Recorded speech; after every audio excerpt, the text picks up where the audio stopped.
नमस्कार, मैं हूं आपके साथ आंचल तिवारी। आप देख रहे हैं जर्नलिस्ट। वक्त हो गया है खबरों का।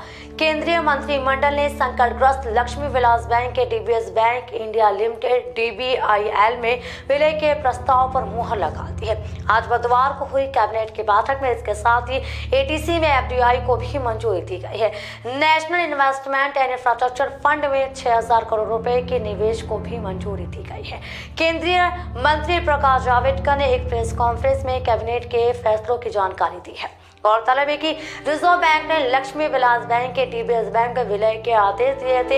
एटीसी टेलीकॉम इंफ्रा में 2,480 करोड़ रुपए के प्रत्यक्ष विदेशी निवेश एफडीआई को भी कैबिनेट ने मंजूरी दी है। टाटा समूह की कंपनी एटीसी के 12% शेयर एटीसी पैसिफिक एशिया ने लिया है। प्रकाश जावड़ेकर ने कहा है कि बैंक के किसी भी कर्मचारी की छटनी नहीं होगी। केंद्रीय मंत्री जावड़ेकर ने कहा है कि ऐसी घटनाओं को देखते हुए रिजर्व बैंक से कहा गया है कि दोषियों को सजा होनी चाहिए।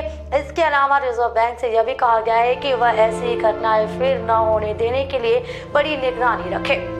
उन्होंने बताया कि प्रधानमंत्री की अध्यक्षता में आज कैबिनेट और आर्थिक मामलों की मंत्रिमंडलीय समिति की बैठक में कई अहम फैसले भी लिए गए हैं। उन्होंने कहा है कि मोदी सरकार का जोर आत्मनिर्भर भारत को बढ़ावा देने का है। इसके लिए पूंजी जुटाने के लिए अपडेट मार्केट का फायदा उठाया जाएगा। इसी के तहत national investment and infrastructure funding की स्थापना की गई थी। कैबिनेट ने आज यह फैसला लिया है कि इसमें 6,000 करोड़ रुपए का निवेश किया जाएगा। यह निवेश अगले 2 सालों में होगा। इससे इंफ्रास्ट्रक्चर विकास के लिए बॉन्ड मार्केट के द्वारा 1 लाख करोड़ रुपए से ज्यादा रकम जुटाई जा सकेगी।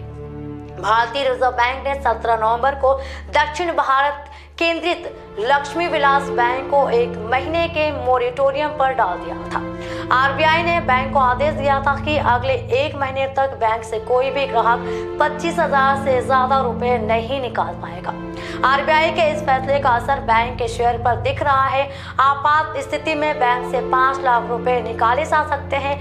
लिहाजा शादी, शिक्षा और अन्य जरूरी कामों के लिए यह रकम निकाली जा सकती है, लेकिन इसके लिए ग्राहकों को सबूत भी देना होगा। लक्ष्मी विलास बैंक की वित्तीय हालत पिछले 3 साल से काफी खराब थी। जून 2020 में बैंक का पूंजी प्राप्तता अनुपात 0.17% तक पहुंच गया था, जबकि इसे कम से कम 9% होना चाहिए था। वित्तीय वर्ष 2020 तक बैंक का लोन बकाया 13,827 करोड़ रुपए और जमा 21,843 करोड़ रुपए था।